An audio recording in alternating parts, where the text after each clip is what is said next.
जय हिंद दोस्तों। Welcome to AP academy. आज हम लोग पढ़ेंगे how the president of India is impeached.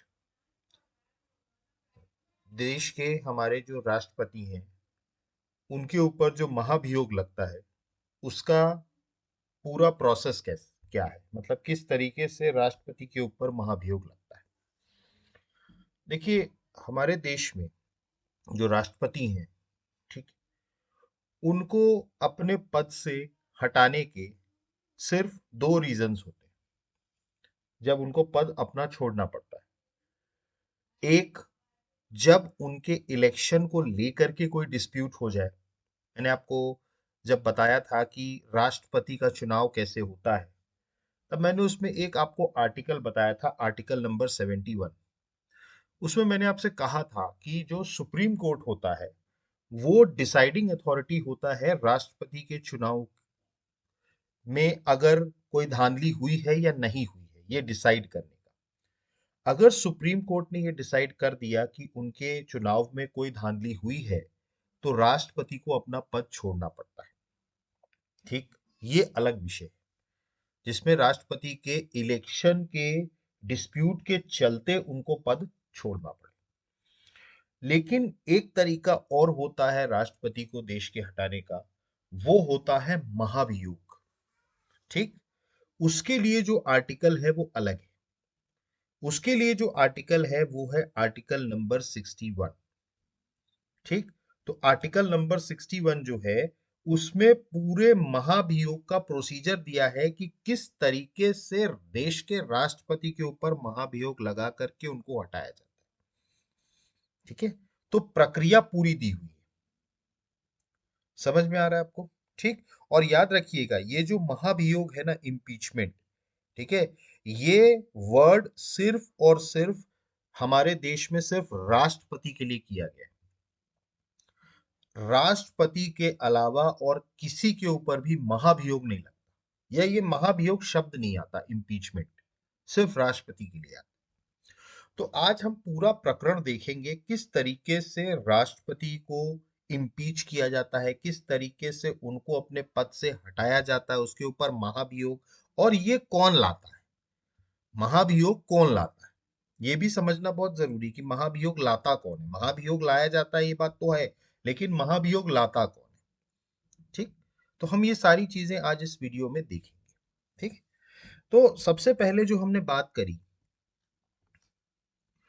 Article number 71 की, मैंने क्या बात करी, आर्टिकल नंबर 71 की, जिसके तहत सुप्रीम कोर्ट को, ठीक है, ये डिसाइड करने का या ये उनको संदेह और विवादों का निर्णय लेने का अधिकार सर्वोच्च न्यायालय का है। मैंने आपको बताया under article 71 the supreme court decides all doubts and dispute related to the election of the president of India. मैंने आपको बताया कि अनुच्छेद 71(1) के तहत जो राष्ट्रपति होते हैं इनके चुनाव से जुड़ी सभी संदेह और विवाद, डाउट्स और डिस्प्यूट, उसको निर्णय लेने का अधिकार किसको है, सुप्रीम कोर्ट को है। मैंने आपको बताया ना, दो तरीके से राष्ट्रपति को हटाया जाता है। एक, जब राष्ट्रपति का चुनाव किसी भी तरीके के संदेह के घेरे में हो या विवादों के घेरे में हो, ठीक है, तब जो सर्वोच्च न्यायालय है वो डिसाइड करेगा कि उनका इलेक्शन फेयर था या नहीं। एक तो ये है, और ये किसके तहत है, आर्टिकल नंबर 71 के तहत। अगला बात करें, the supreme court can remove the president if electoral malpractice are proved और if the president is found ineligible under the representation of people's act 1951। देखिए, यदि चुनाव में गड़बड़ी सिद्ध हो जाए, अगर चुनाव में उनके कोई गड़बड़ी सिद्ध हो जाती है, ठीक है, या फिर राष्ट्रपति जो हैं वो लोकसभा सदस्य बनने के लिए अयोग्य पाए जाए। क्योंकि देखिए, मैंने आपको बताया, मैं आपको इसके ऊपर भी एक वीडियो बनाऊंगा कि हमारे देश में राष्ट्रपति बनने के लिए कौन कौन से पॉइंट्स आपके पास होने चाहिए तब आप राष्ट्रपति बन सकते हैं। सिर्फ भारत का नागरिक होने से काम नहीं चलेगा, राष्ट्रपति बनने के और भी पॉइंट्स हैं कि आप राष्ट्रपति बनने के लिए एलिजिबल हैं कि नहीं। ठीक है, तो उसमें एक पॉइंट आता है कि राष्ट्रपति का चुनाव वही लड़ सकता है जो कि representation of the peoples act 1951 इसके तहत लोकसभा का सदस्य बनने के काबिल हो। मतलब उसके अंदर लोकसभा का सदस्य बनने की काबिलियत होनी चाहिए, तभी वो राष्ट्रपति बन सकता है। बात समझ रहे हैं? देखिए, लोकसभा का सदस्य आप कैसे बन सकते हैं, उसके लिए representation of the peoples act 1951। ठीक है, तो चाहे वो अगर उनके चुनाव में कोई गड़बड़ी सिद्ध हो जाए या राष्ट्रपति लोकसभा सदस्य बनने के लिए अयोग्य साबित हो जाएं, तब उस आधार पर सुप्रीम कोर्ट जो है वो राष्ट्रपति को उनके पद से हटा सकती है। सर्वोच्च न्यायालय जो है वो राष्ट्रपति को उनके पद से क्या कर सकता है, हटा सकता है। ठीक है, अब इसमें जो है, इसमें एक लिमिटेशन भी है।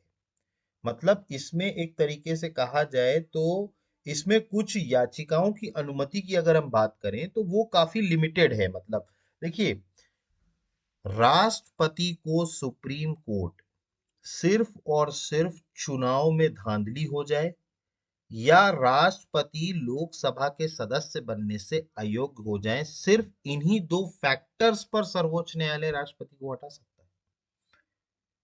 बाकी किसी भी फैक्टर पे राष्ट्रपति को हटाने का अधिकार सुप्रीम कोर्ट का नहीं है। इस पॉइंट को बहुत ध्यान से समझिएगा। As per Article 71 Clause 3, Parliament has made rules allowing petitions only for election-related disputes, not for unconstitutional acts or loss of citizenship during the president's tenure. देखिए, अनुच्छेद 71(3) ये कहता है, ठीक है, कि संसद ने केवल, संसद जो है ना, पार्लियामेंट ने, उसने केवल और केवल चुनाव से जुड़े विवादों को, सिर्फ चुनाव से जुड़े विवादों की याचिका करने की परमिशन दी है, अनुमति दी। बाकी कोई भी राष्ट्रपति के कार्यकाल के दौरान कोई भी असंवैधानिक कार्य होता है या कोई भी नागरिक परिवर्तन के लिए, उसके लिए आपको अनुमति नहीं दी गई है। मतलब सुप्रीम कोर्ट का डिसीजन जो होगा वो सिर्फ और सिर्फ चुनाव विवाद से जुड़े हुए विवाद से होगा, बस। अगर राष्ट्रपति ने संविधान का उल्लंघन किया है, तब उस केस में राष्ट्रपति को हटाने का अधिकार सुप्रीम कोर्ट के पास नहीं है। सुप्रीम कोर्ट का अधिकार सिर्फ और सिर्फ चुनाव से विवादों से, चुनाव से संबंधित विवादों पर ही है, बस। अगर चुनाव में कोई धांधली हुई है या कोई विवाद है, तब सुप्रीम कोर्ट डिसाइड करेगा। लेकिन अगर उन्होंने संविधान का उल्लंघन किया है राष्ट्रपति ने, उस केस में सुप्रीम कोर्ट नहीं करेगा। उस केस में कौन करेगा? उस केस में हमारी संसद करेगी, पार्लियामेंट डिसाइड करेगी। अगर राष्ट्रपति ने संविधान का उल्लंघन किया है तो हमारा राष्ट्रपति, हमारी जो संसद है, वो राष्ट्रपति के खिलाफ महाभियोग लेके आएगी और उनको महाभियोग के थ्रू हटाएगी।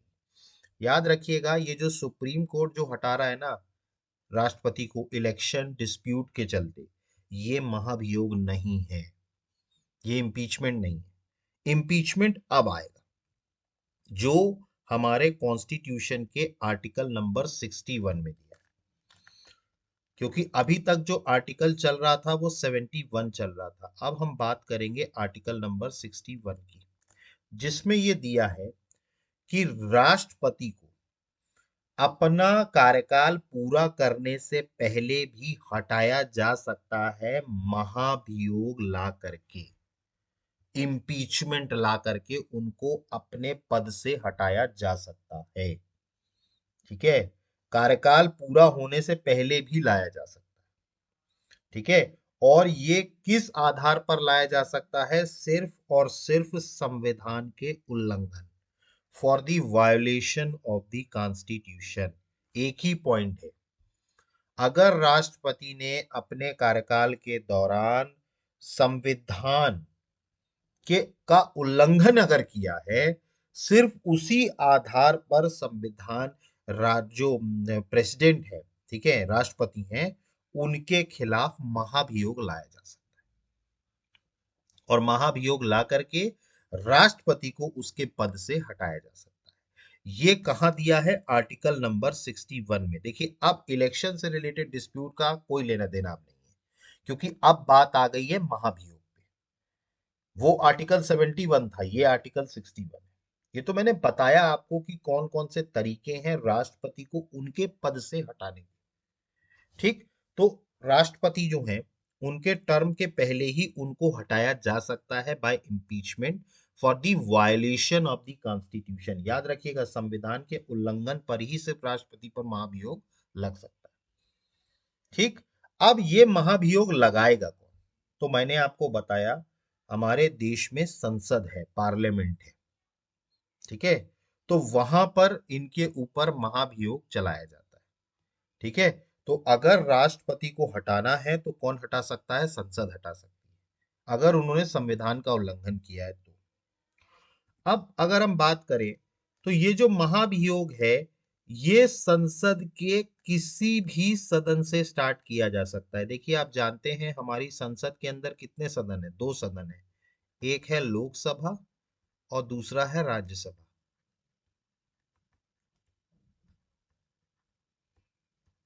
ठीक है, तो इसको किसी भी सदस्य, देखिए ये मैं आपको पॉइंट्स बाद में बता दूंगा, पहले मैं आपको ये समझा देता हूँ पूरा प्रोसीजर कैसा है, उसके बाद मैं ये पॉइंट्स बता दूंगा। देखिए, मैंने आपको बताया इम्पीचमेंट कौन लाएगा? महाभियोग संसद लाएगी, पार्लियामेंट लाएगी। और आप जानते हैं पार्लियामेंट में हमारे दो सदन है, लोकसभा और राज्यसभा। ठीक है, लोअर हाउस और अपर हाउस, लोकसभा और राज्यसभा। अब देखिए, दोनों लोकसभा हो या राज्यसभा हो, दोनों की अपनी अपनी संख्या है। अगर हम बात करें तो आज की डेट में लोकसभा में टोटल कितने सदस्य हैं? तो 543, 543 सदस्य जो हैं वो लोकसभा में हैं। और राज्यसभा की बात करें तो राज्यसभा में 245 सदस्य हैं, 245। ये स्ट्रेंथ है लोकसभा की और राज्यसभा की।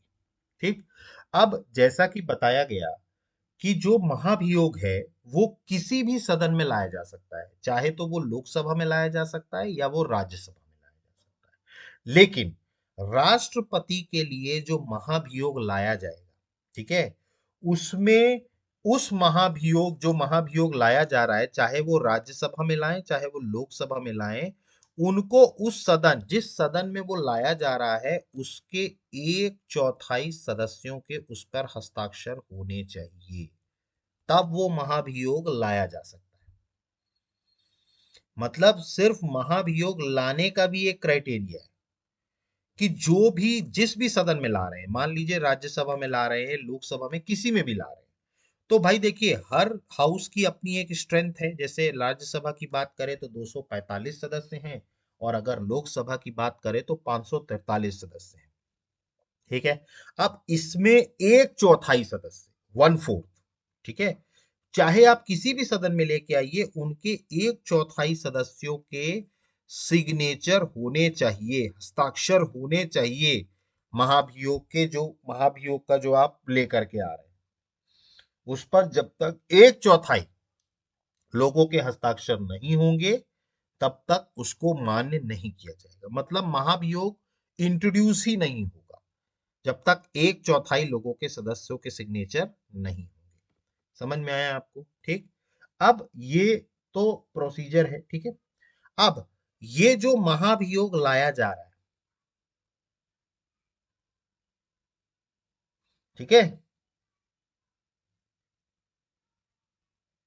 ठीक है, अब ये जो महाभियोग लाया जाता है ना, ठीक है, जैसे जो महाभियोग लाया गया, जैसे राज्यसभा में लाया गया, ठीक है, अब इसके 14 दिन पहले, मतलब ये जिस दिन आप महाभियोग लेकर के आएंगे या जिस दिन संसद में उसका डिस्कशन शुरू होगा, उसके 14 दिन पहले आपको सूचना देनी होगी राष्ट्रपति को। मतलब 14 डेज एडवांस नोटिस आपको देना पड़ेगा। मतलब पहले आपको 14 दिन, ठीक है, सूचना देनी होगी 14 दिन पहले, उसके बाद ही चर्चा शुरू होगी। मतलब जिस दिन से चर्चा संसद में शुरू होगी उसके 14 दिन पहले, 14 डेज पहले राष्ट्रपति को आपको सूचित करना होगा कि आपके खिलाफ संसद महाभियोग लेके आ रही है। समझ में आ गया आपको? तो 14 डेज प्रायर नोटिस होना चाहिए राष्ट्रपति के पास। ठीक, उसके बाद फिर संसद में 1/4 लोगों के हस्ताक्षर होने चाहिए और 14 दिन के बाद फिर संसद में चर्चा शुरू होगी, जिस भी सदन में लेकर के आए, चाहे वो लोकसभा हो या राज्यसभा। समझ में आ गया? अब इसके बाद महाभियोग के ऊपर चर्चा होगी। ठीक है, मान लेते हैं उदाहरण के तौर पर आपने लोकसभा में लेकर के आए। ठीक है, लोकसभा में। ठीक, अब लोकसभा में चर्चा के बाद देखिए वोटिंग होती है। हमारे यहाँ सदन में, संसद में या विधानसभा हो, पहले चर्चाएं होती हैं और चर्चा के बाद वोटिंग होती है। ठीक है, तो अगर हम वोटिंग की बात करें तो जब वोटिंग होगी, मान लीजिए लोकसभा में हो रहा है, ठीक है, तो वोटिंग में इस रेजोल्यूशन को पास करने के लिए 2/3 सदस्य, 2/3 मेंबर्स, किसका? टोटल का।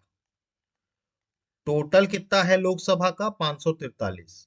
इसके 2/3 सदस्य अगर महाभियोग के समर्थन में वोट डालते, राष्ट्रपति का जो महाभियोग लाया गया है, तब फिर उसको महाभियोग को इस सदन से पास माना जाएगा। याद रखिएगा, 2/3 सदस्य टोटल के, टोटल जन सदस्यों की संख्या कितनी है? 543। इसका 2/3 चाहिए।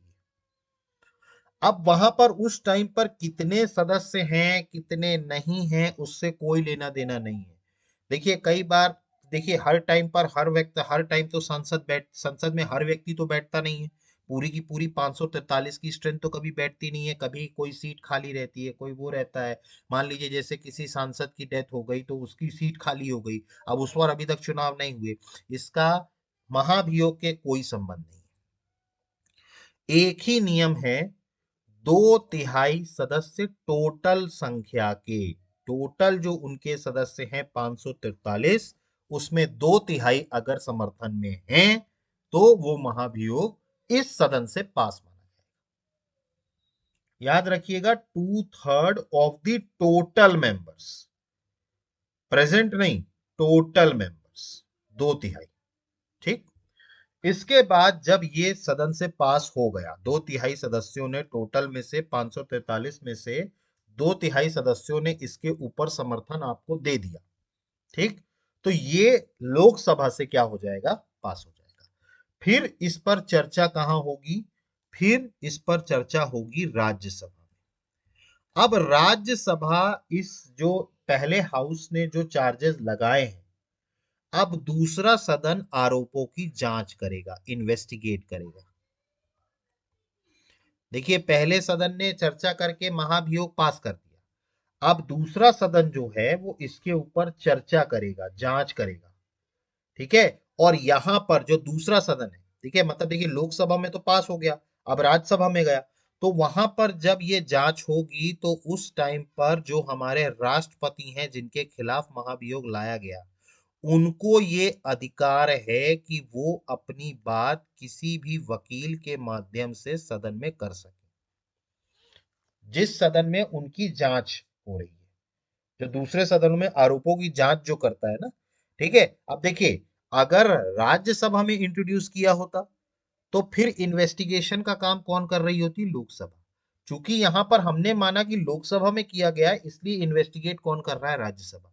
याद रखिएगा, जो दूसरा सदन है, पहले सदन से पास होने के बाद जो दूसरा सदन है वो जांच करेगा, और वहां पर राष्ट्रपति को अपना पक्ष रखने के लिए वकील के माध्यम से पूरा अधिकार है राष्ट्रपति को। याद रखिएगा, दूसरे सदन में, पहले में नहीं।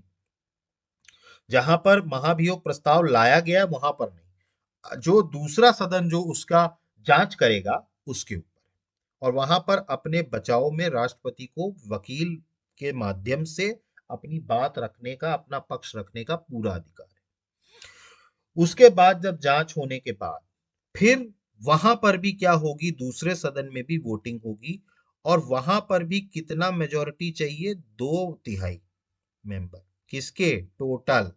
कहाँ के? राज्यसभा के। मतलब राज्यसभा के जो 245 सदस्य हैं, उनके 2/3 सदस्यों ने अगर फिर से समर्थन पर वोट दे दिया, महाभियोग के समर्थन पर वोट दे दिया, तब राष्ट्रपति के ऊपर महाभियोग लग जाएगा और राष्ट्रपति को अपनी कुर्सी छोड़नी पड़ेगी। ये पूरा प्रोसीजर है।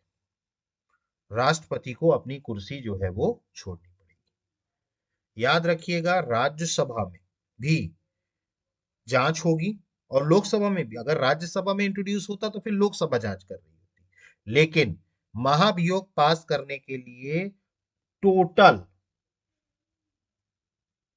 ठीक है, टोटल का, ठीक है, 2/3 सदस्य होना चाहिए पक्ष में, तब जाकर के राष्ट्रपति को पद से हटाया जा सकता है। चूंकि अब आप समझ सकते हैं कि टोटल का 2/3 मेजोरिटी होना मतलब बहुत मुश्किल है।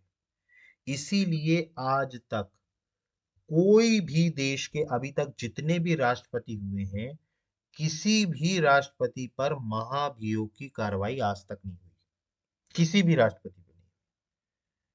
ठीक है, तो क्योंकि प्रोसीजर बहुत टफ है राष्ट्रपति को हटाना, तो इसलिए आज तक किसी भी राष्ट्रपति पर, ठीक, ये महाभियोग की प्रक्रिया नहीं लागू हुई। समझ में आया आपको? ठीक, ये चीजें समझ में आई। ठीक, अब देखिए, कुछ चीजें जो राष्ट्रपति को इम्यूनिटी भी मिली हुई है। इम्यूनिटी का मतलब ये होता है कि उनको कुछ जो है अपने उस पर अधिकार मिले हुए हैं।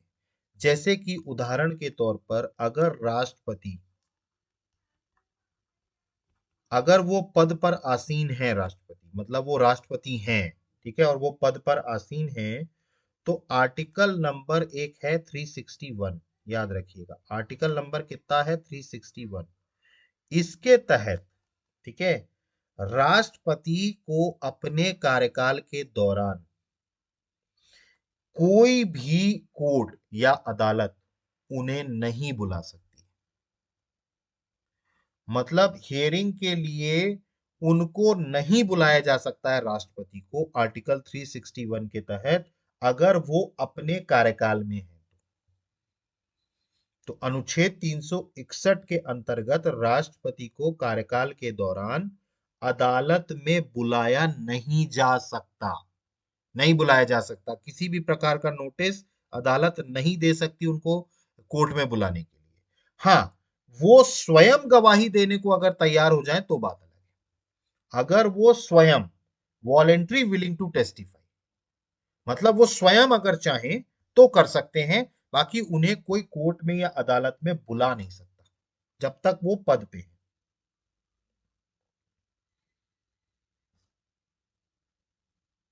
ठीक, समझ में आ रहा है आपको? ठीक, अब देखिए, इसमें एक सुप्रीम कोर्ट में ने एक जजमेंट दिया था, रामेश्वर प्रसाद केस 2006 में। ये पॉइंट याद रखिएगा, रामेश्वर प्रसाद केस 2006 में, ठीक है, कि राष्ट्रपति को जब उनका कार्यकाल खत्म हो जाए, देखिए राष्ट्रपति का कार्यकाल 5 साल का होता है, ठीक है, 5 साल के बाद वो अपने राष्ट्रपति के पद से हटेंगे। हाँ, फिर दोबारा चुन के आ जाए तो बात अलग है, वैसे नॉर्मल केसेस में ऐसा होता नहीं। तो एक बार 2006 में रामेश्वर प्रसाद मामले के अनुसार, अब जब भी कभी राष्ट्रपति अपना पद छोड़ देते हैं, तो उसके बाद उनके ऊपर मुकदमा चलाया जा सकता है, पोस्ट टर्म प्रोसिक्यूशन। प्रोसिक्यूशन का मतलब होता है मुकदमा चलाना। तो जब उनका कार्यकाल खत्म हो जाए, पहले तो क्या था कि पहले ऐसा था कि राष्ट्रपति अगर कार्यकाल खत्म भी हो गया तो उसके बाद भी उनके ऊपर किसी भी प्रकार का मुकदमा नहीं चलाया जा सकता था, ठीक है। लेकिन रामेश्वर प्रसाद केस 2006 में सुप्रीम कोर्ट ने ये पद की, भाई पद छोड़ने के बाद उनके ऊपर मुकदमा चलाया जा सकता है, ये याद रखिए, ठीक है। और अभी तक अगर मैं बात करूं, ठीक है, अभी तक अगर मैं बात करूं तो किसी भी राष्ट्रपति ने असंवैधानिक कार्यों के कारण इस्तीफा नहीं दिया है आज तक। आज तक जितने भी राष्ट्रपति हुए हैं उन्होंने अनकॉन्स्टिट्यूशनल एक्शंस के चलते इस्तीफा नहीं दिया। ठीक है, और किसी भी राष्ट्रपति के ऊपर कोई भी आपराधिक मामला दर्ज नहीं हुआ। किसी भी राष्ट्रपति के ऊपर आपराधिक मामला दर्ज नहीं हुआ, किसी भी पूर्व राष्ट्रपति पे। हालांकि ये दर्ज हो सकता है कि अगर उन्होंने कोई क्राइम कर दिया, मान लीजिए अब राष्ट्रपति नहीं है और उन्होंने कोई क्राइम कर दिया, तो उनके ऊपर केस दर्ज हो सकता है। समझ में आया आपको ये?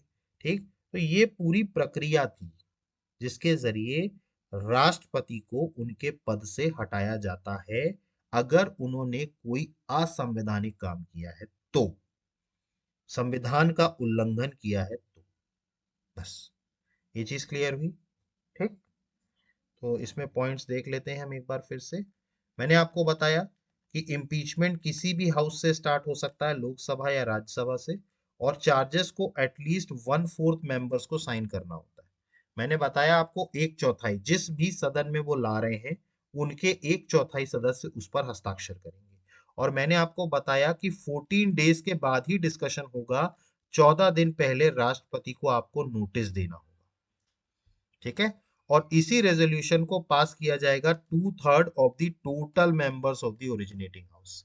जहां से मतलब प्रस्ताव लाया गया, जहां पर इंट्रोड्यूस किया गया, वहां के 2/3 सदस्यों को इसको समर्थन देना होगा टोटल के। लोकसभा में 543 और राज्यसभा में 245।